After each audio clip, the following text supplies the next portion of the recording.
আসসালামু আলাইকুম সুপ্রিয় দর্শক, পদ্মা টিভি 24 পক্ষ থেকে আপনাদের সবাইকে আন্তরিক প্রীতি এবং শুভেচ্ছা জানাচ্ছি। প্রিয় দর্শক, প্রাইভেট সার্ভে অ্যান্ড লভিশ ফার্ম সাম্প্রতিক আলোচনায় আমরা আজকে এমন একজন বিদগ্ধ ব্যক্তিকে যুক্ত করছি। তিনি 69 গণ আন্দোলনের একজন জননন্দিত নেতৃত্ব, বাংলাদেশের যে পতাকা, সেই পতাকার একজন ডিজাইনার, যিনি রাজপথ থেকে দীর্ঘ সংগ্রামের ইতিহাস যিনি জানেন, যিনি একজন লড়াকু স্বাধিকার আন্দোলনের নেতৃত্ব ছিলেন, জাতীয় স্বাধীনতা পার্টি জেএসপির সম্মানিত চেয়ারম্যান জনাব মোয়াজ্জেম হোসেন খান মজলিস আজকের অনুষ্ঠানের আলোচক। প্রিয় দর্শক, অনুষ্ঠান কিন্তু কোনো প্রশ্ন যদি আপনারা করতে চান তাহলে স্ক্রল দখল নম্বর করলে আমরা আজকের যে একজন বিদগ্ধ আলোচক তার মাধ্যম দিয়ে আপনাদের প্রশ্নের জবাব পৌঁছে যাবে। দর্শক, আপনারা আমাদের সাথে যুক্ত থাকুন। আমাদের সাথে যুক্ত হচ্ছেন জনাব মোয়াজ্জেম হোসেন খান মজলিস।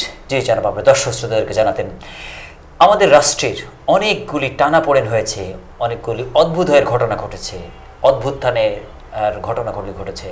আপনার চোখে এই বাংলাদেশ বিনির্মাণের ক্ষেত্রে অভ্যুত্থান দেখেছেন, বাংলাদেশ হবার পরে বাংলাদেশের ভিতরের অভ্যুত্থান দেখেছেন। অবশেষে 2024 সালে আজ থেকে গতকাল আমরা একটা অভ্যুত্থান দেখেছি।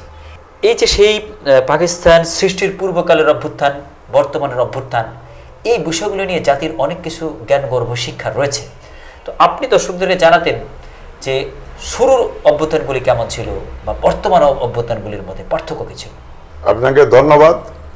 আসলে আমাদের একটা জিনিস, আগের অভ্যুত্থানের মধ্যে একটা জিনিস দেখবেন যে আমার ফিল্ড মার্শাল আইয়ুব খান, পাকিস্তানের যাকে লৌহ মানব বলা হতো, তার আমলেও বেশ উন্নতি হয়েছিল, বিভিন্ন ইনফ্রাস্ট্রাকচার উন্নতি হয়েছিল এবং উনি একটা উন্নয়নের এক দশকও পালন করেছিলেন ওই 1968-69 দিকে।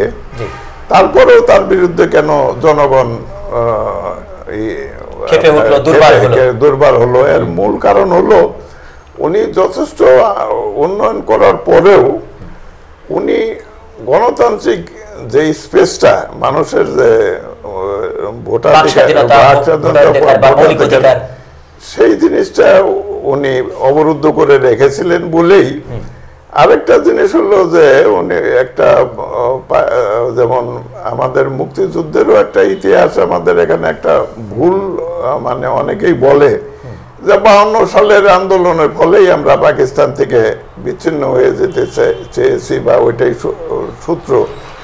আমার মনে হয় যে 52 ভাষা আন্দোলন যারা করেছিলেন তারা পাকিস্তানের রাষ্ট্রভাষা হিসেবে আপনার বাংলাকে চেয়েছিলেন, তারা রাষ্ট্রের ভাষা হিসেবে চেয়েছিলেন, কিন্তু বাংলাদেশ নামক রাষ্ট্রের ভাষা নয়। হ্যাঁ, না, তারা এটাকে বিচ্ছিন্ন করতে চায় না পাকিস্তান থেকে। আসলে ওই সময় কোনো প্ল্যানিংও ছিল না, ছিল না, এবং কেবলই তখন পাকিস্তান হয়েছে সদ্য কাজে। তারা পাকিস্তান বিনির্মাণের যারা নেতা ছিলেন তারাই তো তখন অপোজিশন তৈরি করেছিলেন।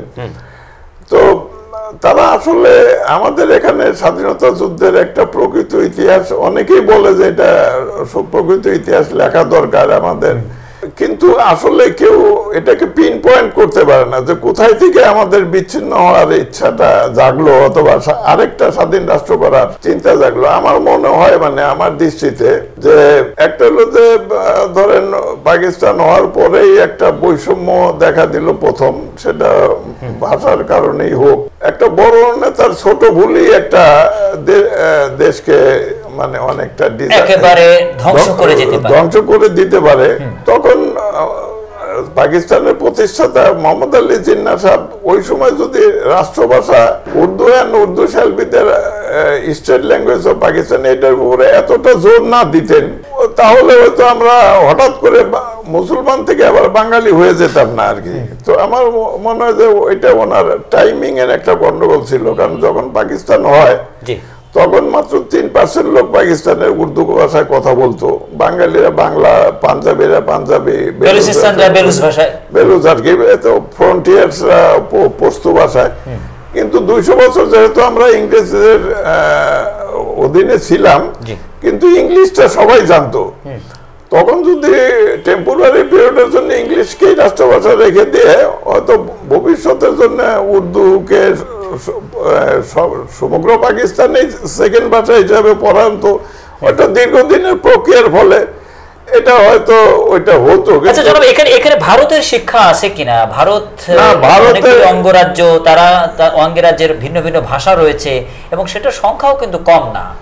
এই জায়গাগুলি ভারত কিভাবে ডিফার করছে? না, এখানে দেখবেন ভারত কিন্তু এখন পর্যন্ত ওদের ওইভাবে ওদের রাষ্ট্রীয় ভাষা হিসেবে ওইটা কোনোটাকেই ওরা ইনসিস্ট করে না, কিন্তু ইংরেজি কিন্তু ওদের এখানে রয়েই গেছে। এবং তার বিকল্প হিসাবে হয়তো ধীরে ধীরে এখন ভারত প্রায় 70-75 বছর ধরে স্বাধীন হয়েছে, এখন অনেকে হিন্দি বলে আর কি, ইভেন কি বেঙ্গল, ওয়েস্ট বেঙ্গল অটো চলিত হয়ে গেছে। যারা রাষ্ট্রপ্রধান হয়েছেন, প্রধানমন্ত্রী হয়েছেন, রাষ্ট্রপতি হয়েছেন, তারা তো সবাই মোটামুটি হিন্দিতেই কথা বলেন। হ্যাঁ, এবং চাপিয়ে দেওয়ার চেষ্টা করেন। ইভেন কি পশ্চিমবাংলা কলকাতা গেলেও আমরা দেখি যে অনেক বাঙালিও হিন্দিতেই কথা বলে।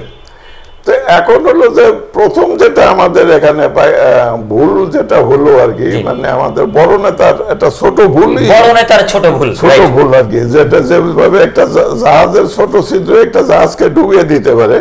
ওই সময় যদি মোহাম্মদ আলী জিন্নাহ এই ল্যাঙ্গুয়েজ ইস্যুর উপরে এতটা ইনসিস্ট না করতেন, উনি হয়তো সরল বিশ্বাসে এটা করেছিলেন, কিন্তু একটা রাষ্ট্রনেতা হইলে তাকে অনেক কিছু চিন্তা করতে হবে, তার এক একটা কথার অনেক মানে মিনিং অনেক বড়। তো এটা একটা ব্যাপার। আমরা বড় নেতার ছোট ভুল থেকে একটা অভ্যুত্থানের অদ্ভুতায়, যার কারণে আমরা স্বাধীনতা পেলাম। স্বাধীনতার পরের মানে কোন অভ্যুত্থান না, আমার হলো যে ওখান থেকে সূত্রপাত হলো। কারণ হলো যে 46-এর নির্বাচনে আপনার মুসলিম লীগ জয়লাভ করার পরে তো হোসেন শহীদ সোহরাওয়ার্দী অবিভক্ত বাংলার প্রধানমন্ত্রী হয়েছিলেন। এখানে শেরে বাংলার মতো নেতাও মাত্র 2টা সিট পেয়েছিল। তো 46-এ যেখানে আমরা মুসলিম হিসেবে আপনার আইডেন্টিফাইড হয়ে একটা ভোটে মুসলিম লীগের ক্ষমতায় আনলাম, এমন কি ঘটলো যে তার কয়েক মাসের মাথায় 47-এর আগস্টে পাকিস্তান হলো, আর 48-এর 11ই জানুয়ারিতেই আমরা ওখান থেকে বাঙালি হয়ে গেলাম। এইটাই প্রথম সূত্রপাত হলো। আরেকটা জিনিস হলো যে বৈষম্যটা, এই বৈষম্যটা 54 সালে যুক্ত ফ্রন্টের সময় দেখবেন যে ওখানে যে 21 দফা দিছিল, ওইটা ইস্টার ওয়েস্টের একটা বৈষম্যটা একটা বড় ব্যাপার ছিল। তারপরে যেটা হলো যে ল্যাঙ্গুয়েজ ইস্যুটাও একটা স্টেজে সেটেল হয়ে গেছিল, কারণ ওই 54 সালেই 21শে ফেব্রুয়ারিকে আপনার এখানে ছুটি ঘোষণা করা হয়, বাংলা একাডেমি শহীদ দিবস, বাংলা একাডেমি প্রতিষ্ঠা করা হয়। এবং 56 সালে যখন আওয়ামী লীগের নেতৃত্বে পাকিস্তানের রাষ্ট্র ক্ষমতা হোসেন শহীদ সোহরাওয়ার্দী ছিলেন, তখন বাংলাকে রাষ্ট্রভাষা হিসেবেও স্বীকৃতি দেওয়া হয়। কাজে ওই ল্যাঙ্গুয়েজ ইস্যুটা কিন্তু ওখানে সেটেলড হয়ে গেছিল, তখনও পাকিস্তান ভাঙার চিন্তা আসে নাই। কিন্তু এটা হলো যে 56 সালে একটা কনস্টিটিউশন দেয় হোসেন শহীদ সোহরাওয়ার্দীর নেতৃত্বে, এবং ওখানে একটা ইলেকশন হওয়ার কথা ছিল পাকিস্তানে। তার আগেই আপনার আইয়ুব খান ক্ষমতা দখল করলো। আইয়ুব খান ক্ষমতা দখল করার কারণে ওই ইলেকশনটা আর হইল না। আরেকটা হলো যে তখনই মানে প্রথম আমরা শক পাইলাম যে আমরা পাকিস্তানে গণতান্ত্রিক হয়েতে কখনোই ক্ষমতায় যেতে পারবো না, এটা হলো না। তারপরে হোসেন শহীদ সোহরাওয়ার্দীরে অ্যারেস্ট করলো, এবং ওই 62 আন্দোলনটাই তো হয়েছিল এই সোহরাওয়ার্দীর মুক্তির কারণে, যে এটাকে আমরা শিক্ষা আন্দোলন যুগপৎ হলো শিক্ষা আন্দোলন হিসেবে যেটা পরিচিত।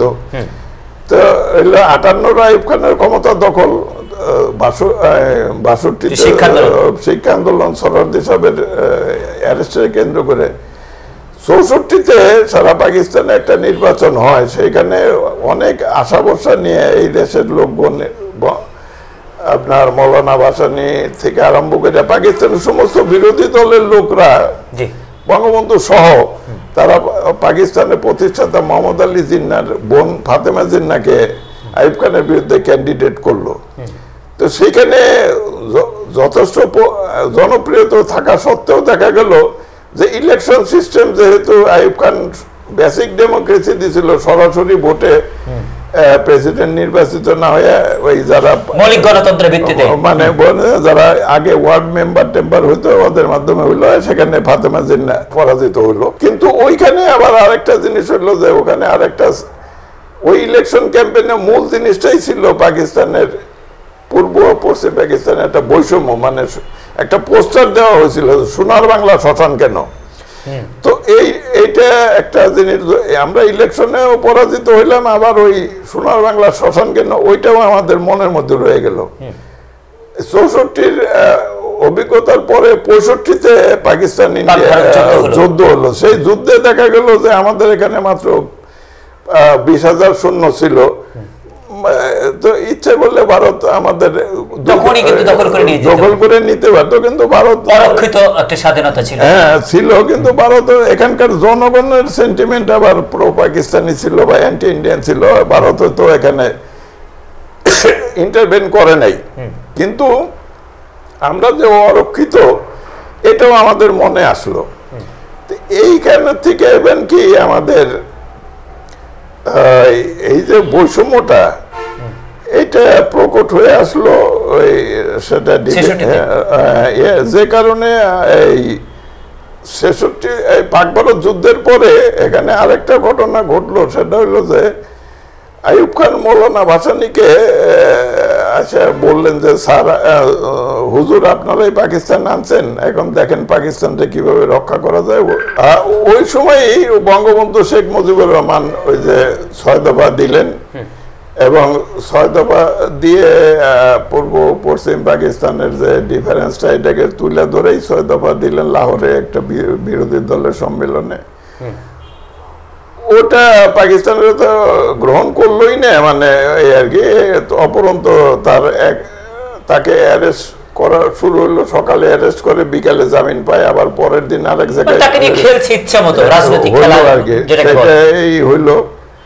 তো তারপরে তো ধরেন আর কি, তো এই কারণেই যে তারপরে হলো যে এইটা নিরসন না করেই আপনার বঙ্গবন্ধু শেখ মুজিবুর রহমান ওরা তথাকথিত আগরতলা ষড়যন্ত্র মামলায় অ্যারেস্ট করলো। এবং তখন যদি এখানকার জনগণ আন্দোলন না করে বঙ্গবন্ধুকে মুক্ত না করতেন, তাহলে হয়তো তখন তাকে ওই সময় ফাঁসি দেওয়ার মানে ব্যবস্থা করতেন।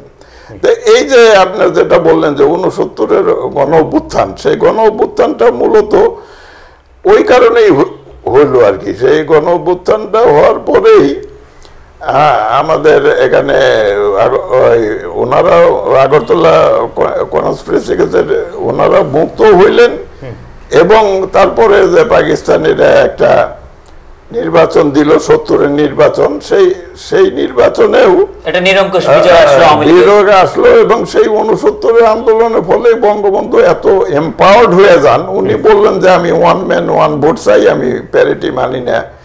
প্যারিটি মানে ওনার নেতা সরওয়ার্দী সাহেব ইস্ট আর ওয়েস্টের ওই সিট সংখ্যা, আমরা যদিও সংখ্যায় বেশি ছিলাম জনতা, কিন্তু উনি সমসংখ্যক পার্লামেন্টের সিট ডিস্ট্রিবিউটর করছিলেন, সেখানে 150 সিট ছিল। কিন্তু ওই 69-এর আন্দোলনের পরে শেখ মুজিব যখন বললো যে আমরা ওয়ান ম্যান ওয়ান ভোট চাই, তো সেখানেই আমাদের একটা বিজয় হয়ে গেল এবং এখানে এটা অ্যাকসেপ্ট করে নিল, যেখানে আমরা এই কারণে পাকিস্তানের 300 সিটের মধ্যে প্রায় 169 সিট আমাদের এখানে আসলো, যে কারণে শুধু পূর্ব পাকিস্তানে জয়লাভ করেই আমরা পাকিস্তানে মেজরিটি হয়ে গেলাম। এবং সেই ক্ষমতা দিল না বললেই কিন্তু পাকিস্তান ভাঙলো। মূলত এই যে গণতন্ত্রের কারণেই, গণতন্ত্রহীনতার কারণেই আন্দোলন। মানে এখানে যেটা বলেন বড় নেতার ছোট ভুল, এটাও কি আইয়ুব খানের এই ছোট ভুল কিনা যে তিনি এই মৌলিক গণতন্ত্রের বাইরে এসে ওয়ান ম্যান ওয়ান ভোটের ফর্মুলাটাকে ওকে করলেন, যার কারণে আগে বিজয়ের আগেই আওয়ামী লীগ বিজয় হয়ে গেল বা তৎকালীন বঙ্গবন্ধু বিজয় হয়ে গেলেন, বিষয়টা এরকম কিনা?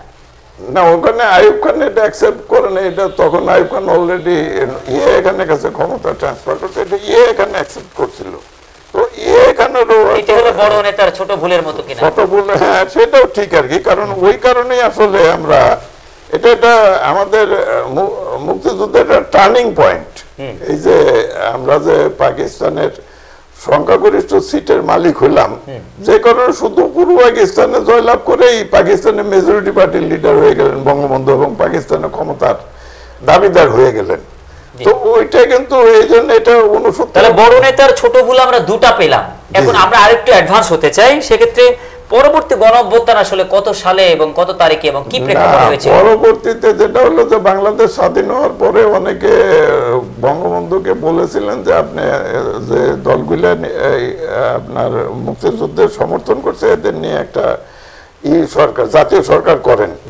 উনি সেটা না করে উনি গণতন্ত্র মানে ডেমোক্রেটিক ওয়েতেই গেলেন আর কি, মানে যে ভোট নির্বাচন দিলেন।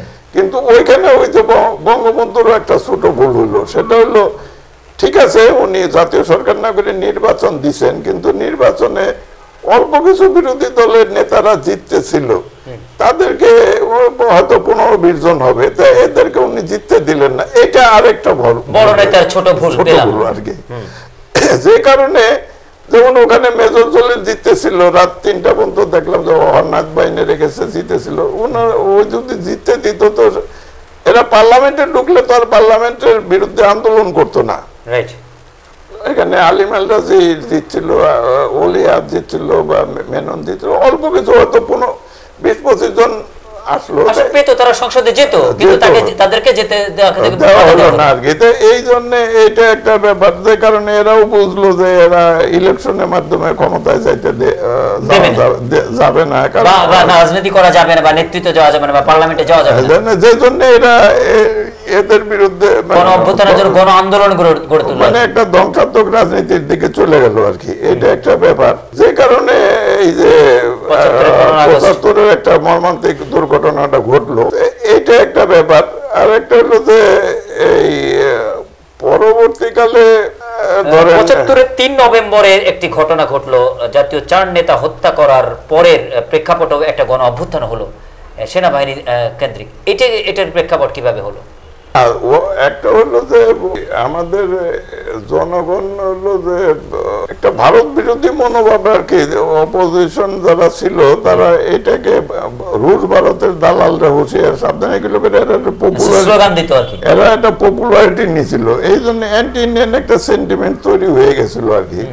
যে জিনিসটা এরা একটা হলো যে 75-এ যে এখন একটা 15 আগস্টের পরে 3রা নভেম্বর যেটা একটা অভ্যুত্থান হইলো, সেখানে একটা ভুল বুঝাবুঝির কারণে যেহেতু ওই খালেদ মোশাররফের মা এবং তার ভাই এরা আওয়ামী লীগ করতো, এরা ওই 32 নম্বর পর্যন্ত একটা মিছিলে গেল, ওই কারণে একটা মানুষ মনে করলো যে এটা বোধ হয় ভারতপন্থী একটা অভ্যুত্থান, এবং সেটার কাউন্টার একটা, এবং খালেদ মোশাররফ যেহেতু মানে সরকার গঠন করতে পারেন নাই, এই জন্য 3রা নভেম্বর আর একটা পাল্টা কু হইল। এবং সেই ক্ষেত্রে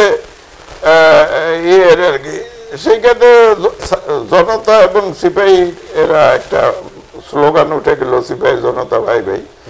তো এইটা হওয়ার পরে তো এখানে কু কাউন্টার কুর পরে তো আবার ধরেন হয়তো জিয়াউর রহমান যেভাবে হোক মানে এই ইয়েতে বাইচা যাওয়াতেই উনি আবার হয়তো আর্মিকে আবার রিঅ্যাসেম্বল করলেন।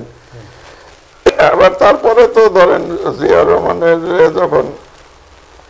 যখন মর্মান্তিক মৃত্যু হইল, সেটা হলো ওদের এটা জনগণের ব্যাপার না, এটা আর্মির ইন্টারনাল ব্যাপার, ক্ষমতার দ্বন্দ্ব, এটা একটা ব্যাপার। তারপরে আবার এরশাদের আসলো, এরশাদও গণতন্ত্র দিল না, সে হয়তো 9 বছর রইল আর কি। সেও কিছু উন্নয়ন করছে, বিভিন্ন জায়গায় রাস্তাঘাট এটা করছে, কিন্তু এই উন্নয়নের রাজনীতি গণতন্ত্র চান না, উন্নয়ন চান আর কি। এইটা কিন্তু একটা স্টেজে আবার ব্যাকফায়ার করলো, এটা আবার আরেক গণ আন্দোলন হইল, গণ আন্দোলন হইল। তাহলে মূলত আমরা যেটা দেখতেছি প্রত্যেকটা গণ আন্দোলনের মূল ছোট ভুল এবং গণতন্ত্রহীনতাই মানে মূল কারণ। এখানে এই যে বর্তমানে যে জিনিসটা ঘটলো এটাও একই জিনিস। এখানে আমাদের প্রধানমন্ত্রী তো মানে সাবেক প্রধানমন্ত্রী এখন আর কি, উনি তো বারে বারে বললো যে আমি এত উন্নতি করছি, কিন্তু ব্যাপার হচ্ছে এই যে পলিটিক্যাল স্পেস না দেওয়া, এই যে গণতন্ত্রহীনতা, এইটার কারণে এটা এই আন্দোলন এখানে তিনি তো একজন বড় নেতৃত্ব এবং বড় একদম 43তম উচ্চতলা অনেকে আমরা বলে থাকি, আমি নিজেও প্রশ্ন করে থাকি 43তম উচ্চতা কিনা, সেই 81 থেকে 2024 পর্যন্ত একটা না 43 বছর তিনি একটা পদেই সভাপতি পদে রয়েছেন আওয়ামী লীগের। পাশাপাশি তিনি 16 আর 21 বছর ক্ষমতায় তিনি থেকেছেন, মোট 5 বারের তিনি প্রধানমন্ত্রী হয়েছেন। সেই জায়গায় তিনি বড় নেতা ছোট হতে পারাটা তিনি যেটা পারলেন না, এই জায়গাটা নিয়ে আসলে একটা বিরাট গ্যাপ কিনে এটা আমাদের জাতির জন্য, যারা ইতিহাস চর্চা করে, যারা ইতিহাস লেখক বা যারা রাজনীতি করবে তাদের জন্য একটা বিরাট শিক্ষা আছে কিনা? না, এখানে তো আসলে মানুষের আয়ু তো সীমিত। উনি তো যেহেতু দীর্ঘদিন ক্ষমতায় ছিলেন, এখনো একটা রিফর্ম উনি করে যেতে পারতেন আর কি, চাইলে আজীবনের জন্য উনি একটা স্মরণীয় হয়ে থাকতেন। কিন্তু এই জিনিস না করে উনি মনে করলেন যে এখানে যেহেতু রিয়াল কোনো অপোজিশন নাই এবং অপোজিশন যারা আছে তো শুধু তাদের নেতার মুক্তির জন্য ওরা আন্দোলন করে, জনগণের কোনো দাবি দেওয়া নিয়ে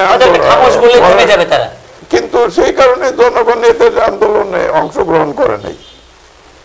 কিন্তু ছাত্রদের যে ব্যাপারটা আর কি, যে এইখানে একটা সবচেয়ে বড় শিক্ষণীয় হলো যে এখানে যদিও এখানে ছাত্র সংসদ ইলেকশন দীর্ঘদিন হয় না, 25-30 বছর ধরে যাবত, এরা মনে করছিল যে এইভাবে হয়তো ছাত্র আন্দোলন না হইলে ছাত্র নেতৃত্ব তৈরি হবে না, বিক্ষোভও তৈরি হবে না। কিন্তু এটা তো ব্যাকফায়ার করলো আবার, কারণ হলো যে এই আন্দোলন তো পুরোপুরি ছাত্রদের দ্বারাই সংগঠিত হলো, যেটা কোনো রাজনৈতিক দল করতে পারে নাই।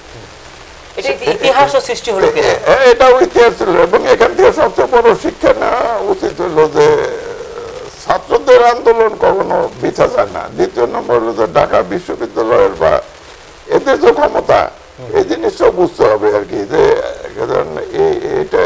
এই হিসাবে ধরেন আমি আমার ভূমিকাও বলতে চাই যে আমি যে ঢাকা বিশ্ববিদ্যালয়ের ছাত্রলীগের সেক্রেটারি ছিলাম, ওই 69 যে সংগঠিত হলো সেখানে ছাত্রলীগকে এইভাবে এত স্ট্রং করা হয়েছিল যে কারণে এই আন্দোলনের নেতৃত্বটা আমরা দিতে পারছি।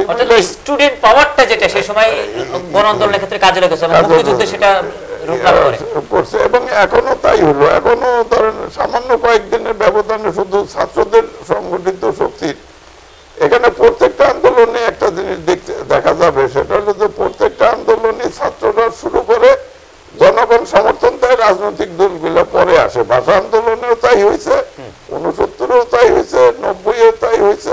কাজে এখান থেকে এটাও একটা শিক্ষা নিতে হবে যে এদেরকে যদিও ওদেরকে বলা হয় যে এরা কমলমতি, কিন্তু এটা তো কমলমতি না। কমলমতি যারা নেতা হয় তারা 22-23 বছরের নেতা হয়ে যায়। তো ওই স্বাধীনতা যুদ্ধে বা 69-এ তারা নেতৃত্ব আন্দোলন করতে করতে তাদের মধ্যে নেতৃত্বের গুণগুলো মানে ত্যাগ করতে করতে তারা রাজপথে লড়াই করতে করতে আন্দোলন সংগ্রামে থাকতে থাকতে তাদের মধ্যে এই বিষয়গুলি ইনপুট হয়ে গিয়েছিল কিনা, যার কারণে ম্যাচুরড ডিসিশন দেয়া, ম্যাচুরড আন্দোলনটাকে একেবারে রূপলাভ করে দেয়া পরিবর্তন। যারা ইউনিভার্সিটিতে পড়ে বা ইয়েতে পড়ে যারা নেতৃত্ব বা আর কি তাদেরকে ওই কোমলমতি কয়ে তো তাদেরকে মানে এত কোমল ভাবার কিছু নেই, তাদের তারা রাষ্ট্রীয়করণ পড়ে না যে তাদের লেবুন চুল দিলে ভুলে যাবে। এরা তো ম্যাচিউর। আর নেতা যারা তৈরি হয় তারা 22-23 বছরে তৈরি হয়। বঙ্গবন্ধুর কন্যা একেবারে প্রায় 60 বছরের দেখা রাজনীতির অভিজ্ঞতা যা, তিনি এই যে তার নাতিপুতির বয়সের, তার নাতির বয়সের ছেলেদের কাছে, তাদের আন্দোলনের কাছে যেভাবে নাজিয়াল হলেন, তিনি তো এই জায়গাগুলি যদি একটু তার কাছে মেসেজ দেওয়ার কেউ ছিল না নাকি? তিনি যদি বলতে পারতেন, সরি নাতিরা, তোমরা আসলে ভুল করে ফেলেছে, একটা কথা আমার স্লিপ অফ টাং হয়ে গেছে, তোমরা ভুল করছো না, প্লিজ আসো নাতিপুতি আমরা একসাথে খাই। এই কথাটি বলার জন্য মানে এই কথাটি তার ভিতর থেকে আসাটা সময়ের জন্য সবচেয়ে সেরা সিদ্ধান্ত ছিল কিনা, যেটির ফলটা অন্যরকম হতো কিনা? আসলে একটা সরি আসলে মানে খুবই গুরুত্বপূর্ণ ছিল কিনা একজন প্রাইম মিনিস্টারের কাছ থেকে? মানে কি অর্থাৎ যে আন্দোলনের কে তেলে মানে আগুনে ঘি ঢেলে দেওয়ার জন্য কথা না বলে, অর্থাৎ সরি বলে সারেন্ডার করে, যেহেতু নাতিদের কাছে, নাতি আসলে আমার কথা আমি তোমরা অন্যভাবে ব্যাখ্যা নিয়েছো, ভুল বুঝো না, কষ্ট পেও না, এসো তোমরা, কিন্তু হয়ে যেত কিনা? না না, এখানে একটা বড় শিক্ষা নিতে হবে। সেটা হলো যে ওই যে বড় নেতার ছোট ভুল বললাম, বড় নেতার ছোট ভুল, এইটা হলো যে এখানে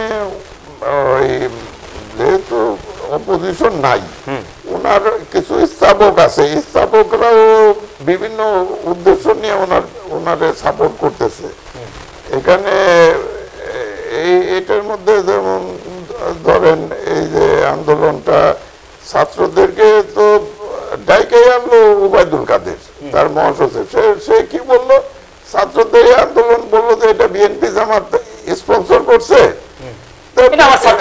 এবং বিএনপি জামাত দেখলো যে এটা বিরাট আন্দোলন হচ্ছে, তাদেরকে প্রলুব্ধ করে তাদের এই আন্দোলনে সাপোর্ট টেনে নিয়ে আসলো। তারপরে যখন দেখলো যে না, এটা দিয়ে কোনো কাজ হইতেছে না, বললো যে আমাদের ছাত্রলীগই যথেষ্ট। ছাত্রলীগরা যখন এদের সাধারণ ছাত্রদের বিরুদ্ধে লাগিয়ে দিল, তখন যখন সংঘর্ষ হইলো, আবার তার হেল্পে আমাদের স্বরাষ্ট্রমন্ত্রী আবার এখানে পুলিশ বিডিআর লাগিয়ে দিল। তো এই যে এদেরও ইন্টেনশনটা কি সেটা তো বুঝতে হবে, কারণ এই যে এটা এখানে বেসিক জিনিসটা চিন্তার ব্যাপার আছে। কারণ বাংলাদেশ এটা অনেকেই বড় মুখে খুব এটা ফেনা উঠিয়ে বলায় যে টু নেশন থিওরি ফেল করছে, এখন যে বাংলাদেশ হয়েছে পাকিস্তান ভেঙে গেছে, কিন্তু টু নেশন থিওরির বাই প্রোডাক্টই তো বাংলাদেশ। এখানে তো টু নেশন থিওরি ফেল করে নাই। কারণ হলো যে টু নেশন থিওরির কারণে বেঙ্গল পার্টিশন ইস্ট পাকিস্তান হয়েছিল, ওই ইস্ট পাকিস্তানে বর্ডারই তো বাংলাদেশ। এখানে তো আমরা ৭১-এর স্বাধীনতা যুদ্ধ করার পর তো পশ্চিম বাংলা আমাদেরকে উপহার দেয় নাই ভারত, অথবা আমাদেরকে ভারতের সাথে অন্তর্ভুক্ত করে নাই। তারা তাদের যে আদর্শ, ধর্ম নিরপেক্ষতা, সবকিছুই আমরা অ্যাকসেপ্ট করলাম, তাইলে আমরা ভারতের সাথে ইন্টিগ্রেট হতে পারতাম। অথবা পশ্চিম বাংলা আমাদেরকে বেঙ্গল পার্টিশনের জায়গাটা যেহেতু নাকচ হয়ে গেল, তাহলে আমাদের দুই বাংলা এক করে দিলেই তো হয়ে যেত, কিন্তু সেটা তো দেওয়া হয় নাই। কাজেই এখানে ওই টু নেশন থিওরি অ্যাকচুয়ালি বহাল আছে, কিন্তু আমরা অসাম্প্রদায়িক হইতে যাই এই যে বিভিন্ন সেন্সিটিভ পোস্টগুলোতে যাদেরকে এমপ্লয়মেন্ট দিলাম, আমরাও তো অসাম্প্রদায়িক কারণে দিছি, কিন্তু তারা যদি আবার সাম্প্রদায়িক হয় তাহলে সেটা আপনি কি করবেন? তারা যদি মনে করে যে ভারত আমাদের দেশ, এখানে আমাদের অর্ধেক ফ্যামিলি, এখানে অর্ধেক ফ্যামিলি ভারতে, তারা যদি মনে করে যে ইন্ডিয়া আমার, অর্থাৎ আমি বাস করে বাংলাদেশে, চেতনা রাখি ভারতে, এইটি অন্যতম একটা। এখানে দুইটা জিনিস ঘটছে আর কি। সেটা হলো যে এখানে শুধু বেঙ্গল পার্টি ৪৭-এ বেঙ্গল পার্টিশন হওয়ার পরে একটা ভুক্তভোগী শ্রেণী আছে যাদের অর্ধেক ফ্যামিলি ওয়েস্ট বেঙ্গলে, অর্ধেক ইস্ট বেঙ্গলে। আমাদের বিহারি ক্যাম্পটা বহুত কিছু আছে না, সেটা হলো ধরেন এটার সাথে ধরেন আমাদের এখানকার সংখ্যালঘু সম্প্রদায়। আরেকটা হলো যে আমাদের মুসলিমরাও যারা ৪৭-এর সময় বা বিহারিরা আপনি যেটা বললেন, যারা মুসলিম সেন্টিমেন্টে পাকিস্তানে মাইগ্রেট করছিল বা হিজরত করছিল যদি বলেন আর কি, তারা ৭১ সালে যেহেতু পাকিস্তান ভেঙে গেছে, তাদেরও মোহভঙ্গ ঘটে গেছে। তাদের তো যেহেতু অরিজিনাল বাড়ি কেউ বর্ধমান, বীরভূম, কেউ বিহার, তারা যায় ৭১ সালের পরে। তারা হয়তো ৫ ভাই ছিল, ১ ভাই পাকিস্তানে আসছিল, ৪ ভাই ইন্ডিয়া থেকে গেছিল। তা ওই ৪ ভাই হয়তো ওখানকার সয় সম্পত্তি দখল করছে। এরা এখন ওখানে গেলে এদের সন্তান ওদেরকে বাড়িতে ঢুকতেই দেয় না। মুসলিম যেগুলা মানে যারা বর্ধমান, বীরভূম, ২৪ পরগনা, নদিয়া, বহু জায়গা থেকেই তো আসছিল, যাদেরকে আমরা ওইভাবে আইডেন্টিফাই করতে পারি না, কিন্তু ওদের তো অরিজিনাল দেশ তো ওইটা। যাই কারণে এদের লয়ালিটিও দিল্লির প্রতি শিফট হয়ে গেছে। এখন মুসলিম যারা ওইখান থেকে আসছে, তাদেরও ৭১-এ পাকিস্তান ভেঙে যাওয়ার মতো লয়ালিটি শিফট হয়ে গেছে। আর হিন্দু যারা ৭১ সালে পার্টিসিপেট করে, তারা মনে করছিল যে এরা হয়তো আবার দুই বাংলা এক হয়ে যাবে, ওইটাও হয় নাই। কাজে এখানে কিন্তু এই বিষয়গুলি এই যে জন আন্দোলন বা গণ অভ্যুত্থান যেটি, এটি কতটা আসলে এখানে প্রভাব বিস্তার করেছে? না, অবশ্যই প্রভাব বিস্তার করছে। কারণ হলো যে আমরা এই যে যাদেরকে আমরা অসাম্প্রদায়িকতার নামে এখানে বিভিন্ন জায়গায় দেখলাম, বিশেষ করে শিক্ষার ব্যাপারে, তারা মনে করলো যে এটাকে হিন্দুকরণ করলেই বোধহয় ভালো হবে, এটা ইন্ডিয়ার সাথে ইন্টিগ্রেটেড হয়ে যায়। হ্যাঁ, কিন্তু এটা তো তারা, আমরা পাকিস্তান আমলে যারা, আমার তো জন্ম ধরেন 48-47 পাকিস্তান হয়েছে, তার 6 মাস পরে ডিসেম্বরে আমার জন্ম ইয়েতে। তা আমরা তখন যে বই পড়তাম পাকিস্তান আমলে, ওটা তো সাম্প্রদায়িক ছিল না, কারণ ওই শিশু শিক্ষা যেটা মহাত্মা মোহাম্মদ তর্কালঙ্কা লেখছিল, যে সরা শিকার পরে একটা কবিতা ছিল যে সকালে উঠি আমি মনে মনে বলি সারাদিন আমি যেন ভালো হয়েছে, আদেশ করেন যা মোর গুরুজনে আমি যেন সেই কাজ করি ভালো মনে। তো এটাতে ইউনিভার্সাল ট্রুথ, এটা সার্বজনীন সত্য। সেই ইউনিভার্সাল ট্রুথ তো এখন নাই, আমাদের পাঠ্যক্রমে নেই। না, সকালে সকালে আমি মনে মনে আসলে বলি না, বলতে চাই না। আরেকটা হলো যে পরে যে বই, ওইটাও হিন্দুদেরই লেখা, যে ওই যে বাল্য শিক্ষা, সদা সত্য কথা বলিবে, কানাকে কানা বলিও না, এই করে না, উপদেশমূলক বাণী, ওইটাও তো সার্বজনীন সত্য। তো ওইটার জন্য তো এটাকে তো হিন্দুকরণ করার দরকার নাই, এটা একটা ব্যাপার। এটাতে অনেকে বিক্ষুব্ধ হয়েছে, এটা একটা। আরেকটা পুঞ্জীবিত ক্ষোভগুলি জমা হচ্ছে একই সাথে। না, একটা হলো যে এটা যেহেতু রাষ্ট্রের যে বেসিক জায়গা, এখানে আপনি যখনই চেঞ্জ করতে যান তাহলে তখনই তো হয়, কারণ এই বাংলাদেশের স্বাধীনতা যদি আপনি রক্ষা করতে চান তাহলে এখানে ওই কিছুটা মুসলিম সেন্টিমেন্ট রাখতে হবে, কারণ 90% মুসলিম। এই দেশটা হয়েছে ইয়েদের কারণে, 46-এর ওই ভোটের কারণে।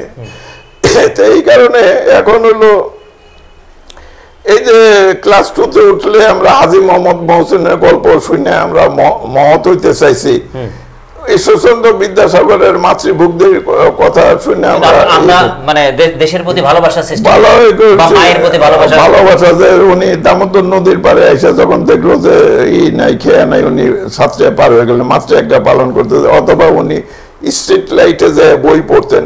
তো এই যে মহৎ লোক, সেটা হিন্দু হোক মুসলিম হোক, সবাই এটাই আদর্শের শিক্ষা ছিল, সেটা আমাদের মহৎ হওয়ার প্রেরণা দিত। এখন আমাদের এই পণ্ডিতরা যারা এখানে অসাম্প্রদায়িকতার নামে এরা এডুকেশনের কারিকুলামে হাত দেওয়ার সুযোগ পাইল, সেখানে দেখা গেল যে মাদ্রাসায় এডুকেশন বোর্ডে এই হিন্দুরা ঢুকলো। তো দরকার আছে নাকি এখানে মাদ্রাসা এডুকেশন বোর্ডে ওই পালে ঢুকানোর দরকার নেই, সরকারের ভুল। এটা যে কারণে এখন ব্যাকফায়ার করছে, তোমার রূপ কষ্ট দেখতে হবে। এই দেশটা কেন পাইলে তুমি? এই দেশটা পাইছো বাঙালি মুসলিম সেন্টিমেন্টে। এখন হিন্দু যারা আছে তাদের সাথে তোমরা একত্রে মিলিত থাকো, কিন্তু কি পোস্ট গুলা যেটা সেন্সিটিভ, শিক্ষা মধ্যে তাদের ঢোকানোর দরকারটা কি? তারপরে হলো যে বিভিন্ন সেন্সিটিভ জায়গা, তো এইখানে, কারণ ওদের যদি মানসিক অবস্থা নয় যে ওইটা ওদের দেশ, এখানে চাকরি করতেছে। এখানে বড় নেতার ছোট ভুল অনেকগুলি বলে যাচ্ছে। 16 বছর একটানা, এই একটানা 16 বছরের অন্তত কটা ভুল? 16টি ভুল নাকি কম ভুল? না, এখানে আমি 2-3টা উদাহরণ দিয়ে আমাদের প্রধানমন্ত্রীর, যেহেতু এখানে অপোজিশন নাই, কেউ সমালোচনা করে না এবং ওনার ভুল কেউ ধরেও না, ধরতে পারেও না, এমনও একটা ব্যাপার আছে। অনেকে হয়তো ভয়ের ছুটেও ধরে না বা অনেকে বুঝেও না, যেটা উনি, আমি রিসেন্টলি 2-3টা উদাহরণ দিলাম, দিয়েই আমি শেষ করব বক্তব্য। সেটা হলো উনি রিসেন্টলি একটা কথা বলছে যে পাকিস্তানিরা তো ভারতের কাছে পাওয়ার ট্রান্সফার করে গেছে, মানে নিয়াজি যে আত্মসমর্পণের দলিলে যে সিগনেচার করছে, যেটাকে ইনস্ট্রুমেন্ট অফ ট্রান্সফার বলা হয়, জেনারেল অরোরার কাছে, যেটা অরোরার কাছে, সেটাতে সে মিন করছে যে পাকিস্তানিরা ভারতের কাছে আত্মসমর্পণ করছে। একটা ভুল কথা। আরেকটা হলো যে আরেকটা ভুল কথা, মানে এটা ভুল কথা কিসের জন্য? সেটা হলো যে আমাদের যে প্রবাসী সরকার ছিল, তারা বাংলাদেশের স্বীকৃতি দেওয়ার আগ পর্যন্ত ভারতে এখানে যুদ্ধ করতে পারমিশনই দেয় নাই। এটার একটা, কারণ 5ই ডিসেম্বর ভুটান আমাদের স্বীকৃতি দিয়েছে, 6ই ডিসেম্বর ভারত স্বীকৃতি দেওয়ার পরে যুদ্ধে নামছে। আরেকটা হলো যে এই যুদ্ধ শুরু হওয়ার আগেই একটা যৌথ কমান্ড গঠন করা হয়েছিল, কাজেই অরোরা যদি ইনস্ট্রুমেন্ট ট্রান্সফার নিয়েও থাকে, এটা নিচে অন বিহাফ অফ যৌথ কমান্ড, নট ইন্ডিয়া। কারণ তার আগেই আমাদের জয়েন্ট কমান্ড গঠন হয়েছে, তার আগেই আমাদেরকে রাষ্ট্র হিসেবে স্বীকৃতি দিছে। এবং ওখানে যেহেতু জেনারেল উসমানী আসে নাই, কারণ মানেকশা যেহেতু আসে নাই, এই জন্য উসমানী আসে নাই, কিন্তু ওরা সেকেন্ড ম্যান আসে বলে আমাদের ওই যে খন্দকার, যেটা আমাদের যে মুক্তিযুদ্ধের সেকেন্ড ম্যান, সে কিন্তু উপস্থিত ছিল ইনস্ট্রুমেন্ট অফ ট্রান্সফার। এখানে প্রধানমন্ত্রী সবচেয়ে বড় ভুল হলো যে প্রধানমন্ত্রী তো এটা জানে না, কারণ উনি তখন ধানমন্ত্রী তখন তো সত্য অবস্থায় ছিল, থিয়েটার রোডে কি থিয়েটার হয়েছে এটা তো উনি জানে না।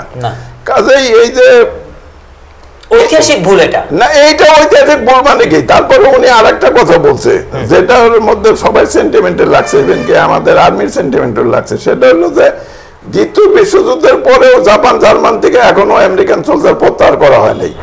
এখন জাপান জার্মান হলো দ্বিতীয় বিশ্বযুদ্ধে পরাজিত শক্তি, তারা তো দ্বিতীয় বিশ্বযুদ্ধে ওদের সাথে ফাইট করছে, সেটার সাথে তো আমাদের এখানে বিজয় শক্তি, তা আমাদের এখানে ওনার এই কথার ইনডাইরেক্ট মিনিং হয়েছে যে এখানে ইচ্ছে করলে ভারত আবার রাখতে পারে, তার মানে আমরা আশ্রিত রাষ্ট্র, যেটা হয়তো ইন ডিসগাইজ ছিল। এইটা এখানে অন্য কোনো রাজনৈতিক নেতা ধরতে পারে না, একমাত্র আমি ধরছি, যেটা আমি জেনারেল ইব্রাহিমের মিটিং এ যে বলছিলাম আর কি, যে এটা প্রধানমন্ত্রী ভুল, কারণ প্রধানমন্ত্রী ওই টাইমে উনি অন্তঃসত্ত্বা উনি তো জানে না এই মুক্তিযুদ্ধের কি হয়েছে, ওখানে প্রবাসী সরকার কি করছে। যদি বিজয় শক্তি না হতো তাহলে বঙ্গবন্ধু সে সময় ইন্দিরা গান্ধীকে বললেন, ইন্দিরা গান্ধীও তার সৈন্য প্রত্যাহার করলেন।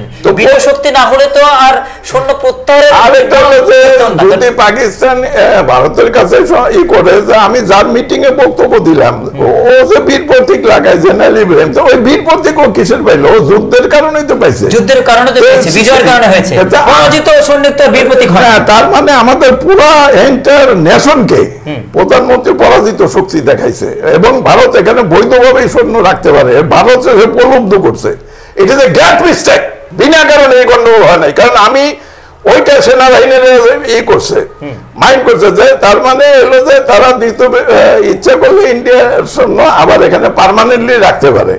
তাই এখানে পার্মানেন্ট এটা পরাধীন করার মানে এমনি তো পরাধীন আছেই, এটাকে আর এটি হয়তো সাবেক প্রধানমন্ত্রী শেখ হাসিনা তার কূটনৈতিক বিজয় হিসাবে দেখেছিলেন কিনা, কিন্তু এটি তার না না এটা হয়তো না না, এটা আমি আগে যেটা বলছি সেটা হলো যে ওনারই হয়তো ভারত ব্ল্যাকমেল করছে, কারণ উনি তো ওই যুদ্ধের উনি তো তখন ধানমন্ডিতে ওই জয়ের জন্ম দিছে, উনি তো এইটা হলো যে ভারত বোধহয় বলছে যে ওই যে পাকিস্তানিরা তো আমাদের কাছে সারেন্ডার করছে, তার মানে আমরা ইচ্ছা করে শূন্য আমরা দানের স্বাধীনতা পেয়েছিলাম, মানে তোমরা কোনো স্বাধীনতা আমরা রক্ত দেইনি কিছু না, ওরা আমাদেরকে দান করেছে, মানে তোমরা একটা আশ্রিত রাষ্ট্র। তার মানে উনি ইনডাইরেক্টলি পরাধীনতা মাইনে নিয়ে এবং বহুদিন ওই বইটাই উনি আন্ডার সিগনেচার করে আসতেছে, ওই ই আছে যেটা জনগণকে বুঝতে দেয় নাই, কিন্তু ওই কথা যখনই ওপেন উনি বলছে তখনই আমাদের ই করছে, লাগছে আমাদের পুরো এন্টায়ার জাতিকে অপমান করা হয়েছে, এন্টায়ার সেনাবাহিনীর অপমান করা হয়েছে, এখন এন্টায়ার জনগণকে অপমান করছে, বীর যোদ্ধাদেরকে অপমান করা হয়েছে। কারণ 69-এ যে বঙ্গবন্ধু অ্যারেস্ট হয়েছিল তারে মুক্ত করছে তো এই দেশের জনগণ, তখন তো ভারত ছিল না। 70-এর নির্বাচনে ভোট দিছে এই দেশের জনগণ, 71-এর যুদ্ধের সময় এখানকার ওই চূড়ান্ত পর্যায়ে তার এসেছিল না, এবং মুক্তিযোদ্ধাদেরকে খাবার দিছে এই দেশে এখানকার জনগণ। কাজে ওনার এই যে কথা পরবর্তীকালে যে ইয়ের আর কি ওই 2 লাখ মুক্তিযোদ্ধাকে দেশ স্বাধীন করছেন নাকি, এখানে এন্টায়ার জনগণ এই 1-2 লাখ রাজাকার ছাড়া আর বাকি সবাই তো মুক্তিযোদ্ধা, ইভেন কে যারা পাকিস্তান ওই সময় মানে তাদের ফ্যামিলি চালানোর জন্য এখানে যারা চাকরি করতে বাধ্য হয়েছিল তারা তো ওই জিনিসগুলো সচল রাখছিল, তারা যদি পাওয়ার হাউস গুলো চালু না রাখতো, ওই 9 মাস যদি পাওয়ার হাউস বন্ধ থাকতো, যারা তিতাস গ্যাস চালু না রাখতো, যদি সমস্ত প্রত্যেকটা ব্যক্তি তার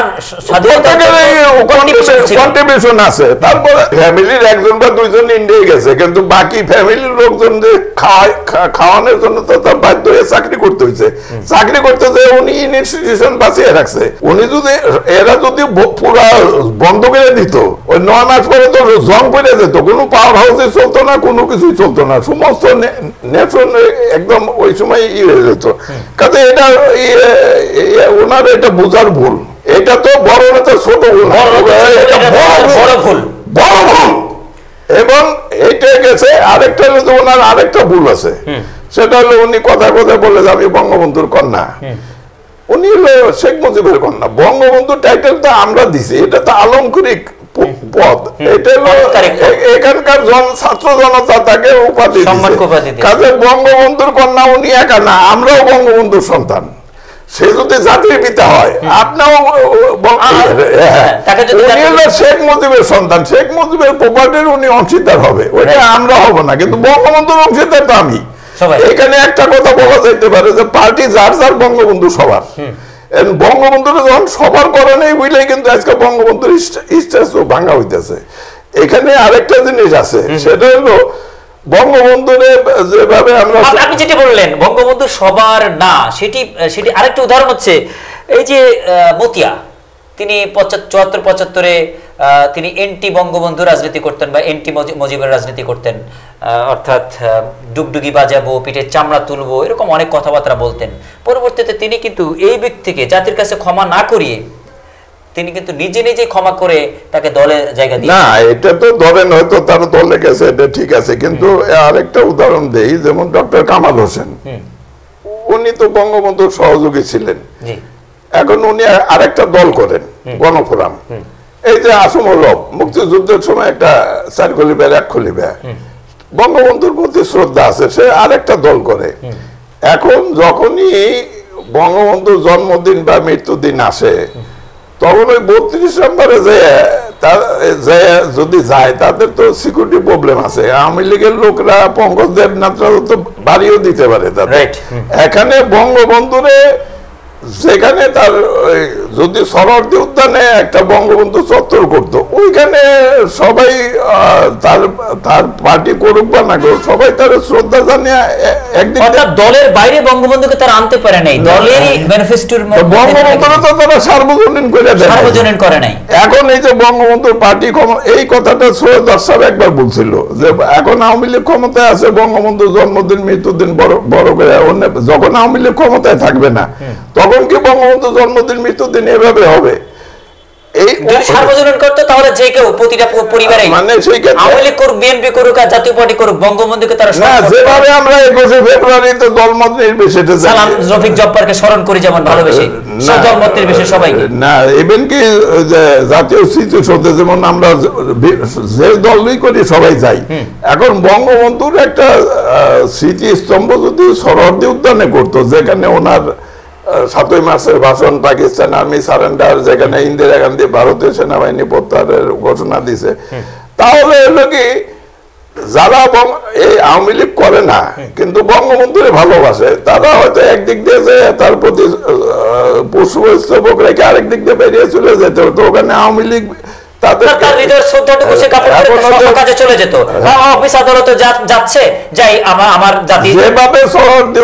যেভাবে জাতীয় স্মৃতিসৌধে বা 21 ফেব্রুয়ারিতে আমরা শহীদ মিনারে যাই দলমত নির্বিশেষে, ওইভাবে বঙ্গবন্ধুরও সবাই করতো। খান মজলিস 16 বছরের একটানা নেতৃত্বের পরে স্লিপ অফ টাং এর কারণে, সারেন্ডার করতে না পারার কারণে, একটা ছোট্ট সরি বলার না কারণে একটার পর একটা পুঞ্জীভূত ক্ষোভ তৈরি করে চূড়ান্ত জায়গায় সারেন্ডার করতে না পারার কারণে যে বড় নেতার বড় ভুল, বড় নেতার ছোট ভুলের মাধ্যমে যে পরাজয়টি হয়েছে, তখন তো তারা কথা শুনতেন না, তারা তো কথা শুনতে চাইতেন না, ক্ষমতার খেয়ে ছিল। এখন তো তারা অনুধাবনের জায়গায় এসেছে। অনুধাবনের কথায় আপনি তার অন্যতম কাছের মানুষ ছিলেন, তার পিতার আদর্শে রাজনীতি করেছেন, দীর্ঘ সময় বড় বড় নেতৃত্ব আপনি দিয়েছেন। এখন বোধোদয় যদি তাদের হয়ে থাকে, তারা এখান থেকে শিক্ষা তারা নেবে কিনা, পরবর্তীতে তারা আবার নতুন করে এই শিক্ষা থেকে নতুন করে তারা ভাববে কিনা?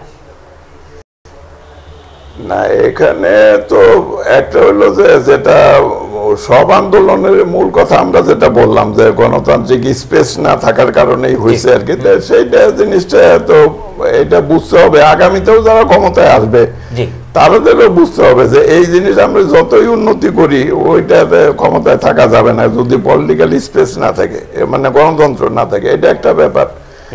আরেকটা হলো যে আবার স্থাপকরা কি বলে ওইটা বোঝার মতো ক্ষমতাও থাকতে হবে। কারণ হইলো যে উনি যে বলছেন যে স্লিপার টাং, কিন্তু স্লিপার টাংটা কোনো ওনার স্থাপক যে সংবাদ সম্মেলনে যে ছিল ওরাই কিন্তু তার দিয়ে করাইছে যে একটা মুক্তিযোদ্ধার ছেলে আর একটা সাধারণ ছেলে যদি একই সাথে কোয়ালিফাই করে তাহলে চাকরি তো আপনি মুক্তিযোদ্ধারই দিবেন। তাহলে ওই লোকটার ইন্টেনশন হলো হাসিনার দিয়ে একটা ভুল কথা বলানো। ওই লোকটা যে হিন্দুস্তানের দালাল না, এটা আপনি কেমনে জানেন? এটা তো একটা ব্যাপার, ওইটা বুঝার মতো ক্ষমতা থাকতে হবে, তো সেই জ্ঞানটা তো তাদের থাকতে হবে। জি, আমরা অনেক আলোচনা করলাম আপনার কথার কি মিনিং হয় এটা বুঝার মতো ক্ষমতা এটা অটল বিহারী বাজপেয়ীর কাছে শিক্ষা নেন। অটল বিহারী বাজপেয়ী কোনো কিছু জিজ্ঞেস করলে উনি চোখ বন্ধ করে কিছুক্ষণ চিন্তা করে 2 মিনিট 3 মিনিট। সেক্ষেত্রে মেডিটেশনের একটা গ্যাপ ছিল কিনা শেখ হাসিনা, সাবেক প্রধানমন্ত্রী শেখ হাসিনার আসলে দরকার ছিল কেনা মেডিট করে চিন্তা ভাবনা করে কথা বলা? কারণ তিনি বৈঠকখানার কথাগুলি তিনি ক্যামেরায় এনেছেন। তার পিয়ন 400 কোটি টাকা দুর্নীতি করেছে সেটি তিনি নিজের মুখে বলা মানে কোড অফ কন্ডাক্ট কি চলে যায় কিনা, এটা দালিলিক প্রমাণাদি হয়ে যায় কিনা, এই জায়গাগুলি নিয়ে অনেক বিষয় ছিল। আর যেহেতু ওনার ইন্টেলিজেন্স ব্রাঞ্চ আছে, এই যে 71-এ মোজাম্মেল বাবু সে ভারতীয় এজেন্ট কিনা এটা ওনার বোঝার দরকার আছে। যে লোক ওই বড় বড় কথা বলছিল আর কি যে ইউনুস পার্টি করতে গেছে, মানে 2-3টা টেলিগ্রাম পাইছিল, কারণ ইউনুসরাই তো সবাই সিলেক্ট করতেছে। ওই যে শ্যামল দত্ত ওর কোথাকার এজেন্ট এটা ওনার গোয়েন্দা সংস্থা জানে না। ওনারে দিয়ে কথাটা বলাইছে তো ওরা, হাসিনার মুখ দিয়ে ওরা আনাইছে, ইন্টেনশনালি আনাইছে। কারণ ওই কথাটা ওই সংবাদ সম্মেলনে আমাদের যারা রাজনীতি সচেতন হবে, যারা পরবর্তী প্রজন্ম হবে, যারা শিক্ষাবিদ হবে বা শিক্ষানুরাগী হবে, সবার জন্য চরম শিক্ষা থাকছে এই আলোচনা থেকে। আমরা আপনাকে ধন্যবাদ জানাচ্ছি। দর্শক, বড় নেতার ছোট ভুল, বড় নেতার বড় ভুল, এই ভুল তত্ত্বে আমরা গণ অভ্যুত্থান নিয়ে আলোচনা করলাম। ঐতিহাসিক গণ অভ্যুত্থান, বর্তমান গণ অভ্যুত্থানের মধ্যে পার্থক্য বিন্যাস করলাম। এটা থেকে যদি কোনো প্রশ্ন আপনারা থাকেন, এই বিদগ্ধ আলোচকের পরবর্তী অনুষ্ঠান অবশ্যই আপনাদের প্রশ্নের জবাব আমরা আপনাদের কাছে পৌঁছে দেবো। দর্শক, আপনারা আমাদের সাথে যুক্ত থাকুন। আপনি দর্শক শ্রোতাদের কাছ থেকে আপনার শেষ কথা বলে বিদায় গ্রহণ করুন। আমি দর্শক শ্রোতাদের বলতে চাই, এখানে অনেকে আমাকে বক্তব্যের মধ্যে কিছুটা সাম্প্রদায়িক মনে করতে পারে, কিন্তু আমি আসলে সাম্প্রদায়িক না, আমি অসাম্প্রদায়িকই। কিন্তু যেহেতু এর বেসিক ইটা, যেমন ভারতে যারা যতই ধর্মনিরপেক্ষ হোক, ওদের যেহেতু মেজরিটি আর কি হিন্দু আচার অনুষ্ঠানটা তারা করে, কারণ ওই জিনিসটা তারা ভুলে না। কিন্তু আমরা এখানে ভুলে গেছি, আমরা মনে করছি যে 71-এ পাকিস্তান ভেঙে গেছে মানে আমাদের ভেঙে গেছে। এটা it is a great mistake. কারণ হলো যে it is a by product of 2 nation theory, this very Bangladesh. এইখানে আপনাকে রাষ্ট্রের কোনো সেন্সিটিভ জায়গাতে আপনি তাদেরই অ্যাপয়েন্টমেন্ট করতে হবে, যারা অ্যাপয়েন্টমেন্ট দিতে হবে যারা এই দেশকে ওন করে, এই দেশকে যারা দেশভক্তি না, যারা সান অফ দ্য সয়েল। কারণ হলো যে এখানে আরেকটা উদাহরণ দিয়ে আমার বক্তব্য শেষ করব, সেটা হলো যে আমাদের প্রিয় জ্যোতি বসু, ওনার বাড়ি ঢাকায় নারায়ণগঞ্জ, উনি পশ্চিমবাংলার মুখ্যমন্ত্রী থাকা অবস্থায়, যেহেতু ওনার জন্মভূমি এখানে, আমাদের গঙ্গা চত্বর কিন্তু জ্যোতি বসুই করে দিছিল, যতই আমরা বাহাদুরি দেখাই। এইটাই হলো সান অফ দ্য সয়েলের ব্যাপার। মমতা ব্যানার্জি যদিও বাঙালি বা বলে, কিন্তু ওনার কিন্তু জন্ম আমাদের বেঙ্গলে না, কাজেই ওনার নাম যতই মমতা হোক, ওনার আমাদের প্রতি অত মমতা নাই যেটা পশ্চিম বাংলার প্রতি আছে। এই জন্য সান অফ দ্য সয়েল, এখানে অ্যাপয়েন্টমেন্ট দেওয়ার সময় যে কোনো জায়গায় এইটাকে দেখতে হবে যে রুট কস খালি জামাত আর বিএনপি করছে কিনা, তার বাপ দাদা ওইটা না খুঁজে তার জন্ম কোথায় হয়েছিল ওই জিনিসটা দেখতে হবে। দর্শক, যুক্ত থাকুন, পরবর্তী অনুষ্ঠানে আবার কথা হবে ইনশাআল্লাহ। আসসালামু আলাইকুম।